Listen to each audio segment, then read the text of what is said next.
Hello dear students, I am Ravikant Soni and today एक बहुत ही इंपॉर्टेंट कॉन्सेप्ट अपन करने वाले। कॉन्सेप्ट तो क्या कहेंगे, डेरिवेशन करने वाले हैं। और वो डेरिवेशन आप ऐसे करेंगे कि आपको हमेशा के लिए याद रहेगा। और अगर आप मान लीजिए कभी एग्जाम में फॉर्मूला भी वो भूल जाए, तो अगर आपको मेथड पता है so you can easily find out the formula of that. So ये फॉर्मूला है क्या, उसके लिए आपको कंप्लीट वीडियो डिटेल्स में देखना पड़ेगा। Okay, promise? Very good. So let's start. So आज अपन जो करने वाले हैं वो है एरिया ऑफ इक्विलेटरल ट्रायंगल का फॉर्म। एरिया कैसे फाइंड आउट करते हैं, दैट मीन्स उसका डेरिवेशन क्या है। So we know that equilateral triangle की प्रॉपर्टीज आपको सबसे पहले पता होनी चाहिए।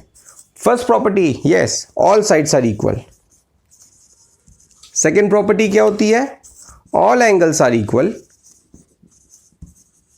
that is 60 degree. By 60 degree because the triangle के तीनों एंगल्स इक्वल हो गए। तो अगर तीनों एंगल्स बच्चों इक्वल हो गए तो 180/3 कितना हो जाएगा, 60 डिग्री।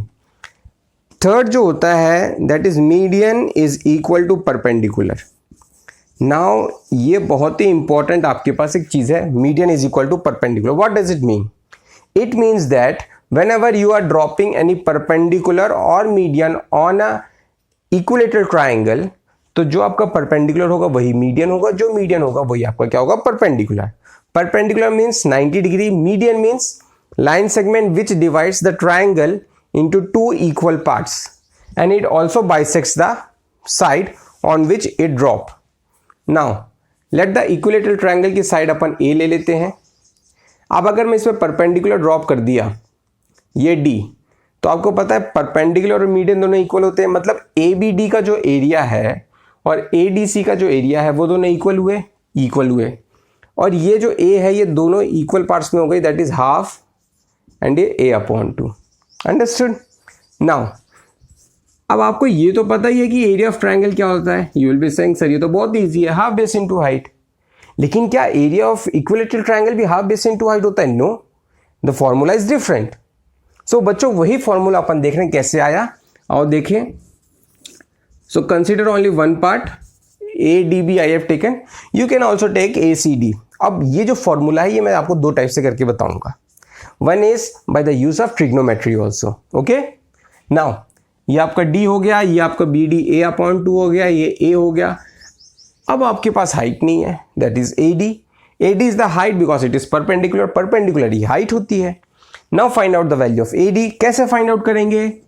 पाइथागोरस अपन को पता है, तो पाइथागोरस ये कहता है कि the sum of the square of the two side is equal to the square of the largest side. So the largest side is what, hypotenuse, and it is A D square plus B D square.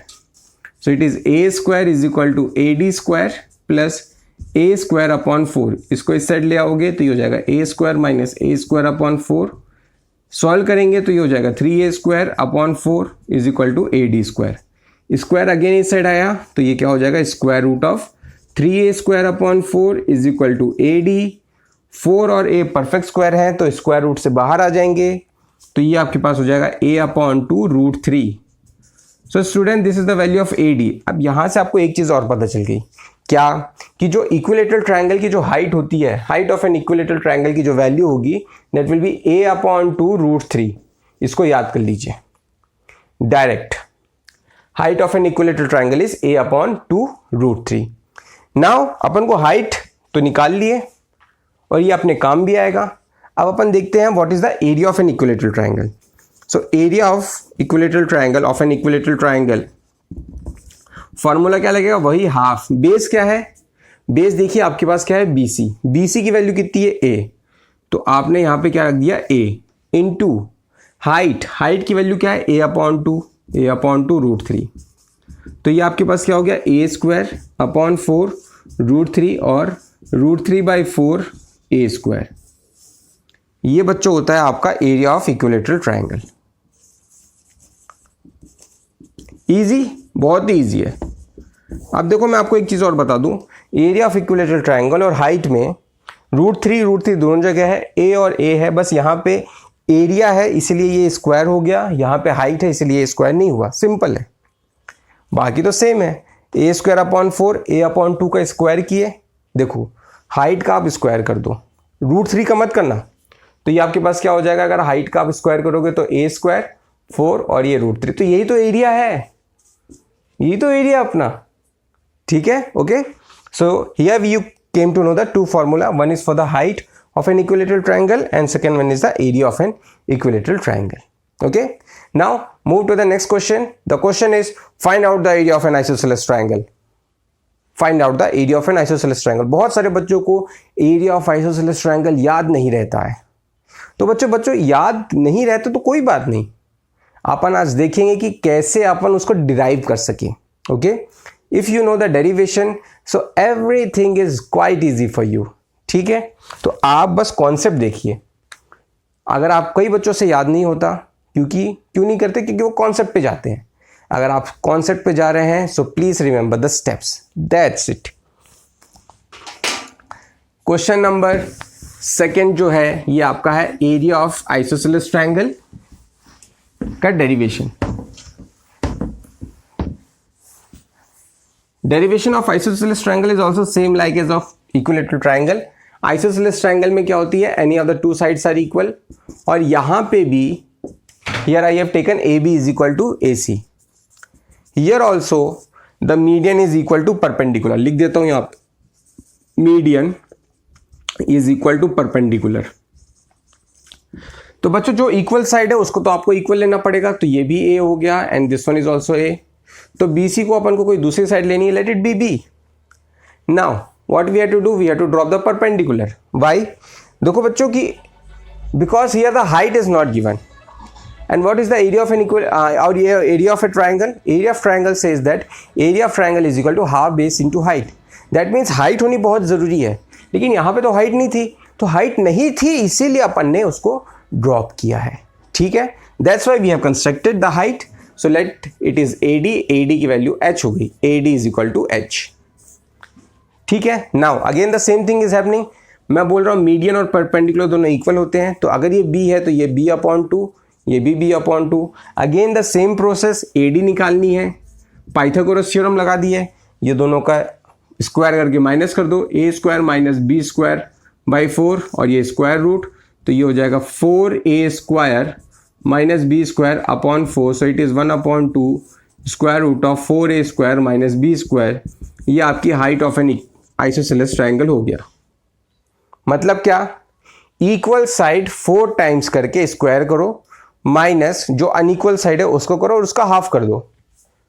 4a square minus b square, a क्या है equal sides है, b क्या है unequal side, upon 2 square root, ठीक है। Now याद नहीं हो रहा मत होने दो, आप तो बस देखो करना क्या है, ट्रायंगल बना लिया, हाइट निकालनी है, हाइट निकालने के बाद आपको पता है एरिया ऑफ ट्रायंगल क्या होता है, half base into height. Base क्या है आपका b है, b लिख दिया। हाइट क्या है आपके पास 1/2 square root of 4a square minus b square, 1/2 into 1/2 4b square root of 4a square minus b square. आ गया बच्चों, एरिया आपका आइसोसेलेस ट्रायंगल का आ चुका है। तो अब मुझे बताओ एरिया ऑफ इक्विलैटरल ट्रायंगल और आइसोसेलेस ट्रायंगल का डेरिवेशन सेम है कि नहीं है? सेम है। दोनों में अपन ने पहले हाइट फाइंड आउट किया, बेस अपन को है, अपन ने को बस area of triangle half base into height में वैल्यू रखनी है, and it is quite easy for you to find out it. You can also say that b/4 square root of 4a square minus b square, ऐसे भी लिख सकते हैं, इसको कोई दिक्कत नहीं है, ठीक है। सो स्टूडेंट्स आई होप आपको समझ में आया होगा। प्लीज़ आप 1-2 बार करें तो आपको अपने आप पता चल जाएगा कि क्या मिस्टेक हो रही है और इसका डेरिवेशन कैसे होगा। अगर आप 1-2 बार अपने से सॉल्व करेंगे, if you are going to solve 1-2 times by yourself, then this formula is set up on your brain, वो आपके ब्रेन पे सेटअप हो जाएगा, ठीक है।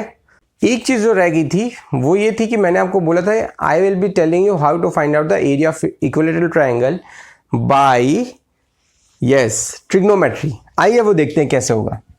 सो स्टूडेंट्स, ये आपके पास एक ट्रायंगल हो गया ABC, each angle is how much 60 degree, ये भी 60 डिग्री, ये भी 60 degree. If you will drop a perpendicular, so perpendicular जो होगा वो एंगल बाइसेक्टर भी होगा, सो ये आपका कितना हो जाएगा 30 हो जाएगा, ठीक है। ये आपका A है, ये आपका A/2 था, this one is also A/2 and ये आपकी हाइट थी. So if you will consider a single triangle that is A B D,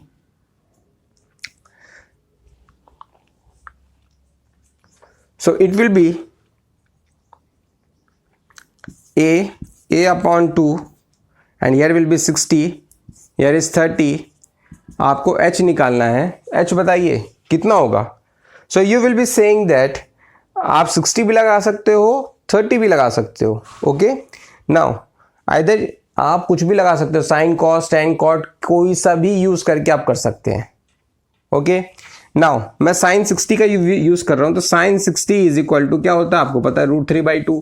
perpendicular क्या है 60 का, h है, या आप AD ले लो. हाइपोटेनस कितना है, a है, तो AD की वैल्यू आ गई a√3/2. आई की नहीं आई, आई. तो ऐसे भी अपन इसका हाइट निकाल सकते हैं. और उसके बाद एरिया ऑफ ट्राइंगल क्या होता है, half base into height. So half base कितना था आपका, a था, हाइट कितनी आई, a√3/2.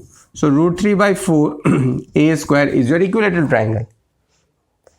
तो स्टूडेंट्स मैं ये कहना चाह रहा हूं कि अगर आपके पास एंगल है, if you know the angles of the triangle, so it is better to use the trigonometry. बहुत ही ईजिली हो जाता है, पाइथागोरस थ्योरम यूज करने की कोई ज़रूरत नहीं है. यहाँ पे आप cos 30 भी लगा सकते हैं तो भी आपका आंसर आएगा, because sine 60 and cos 30 both are having the same value. The value is √3/2.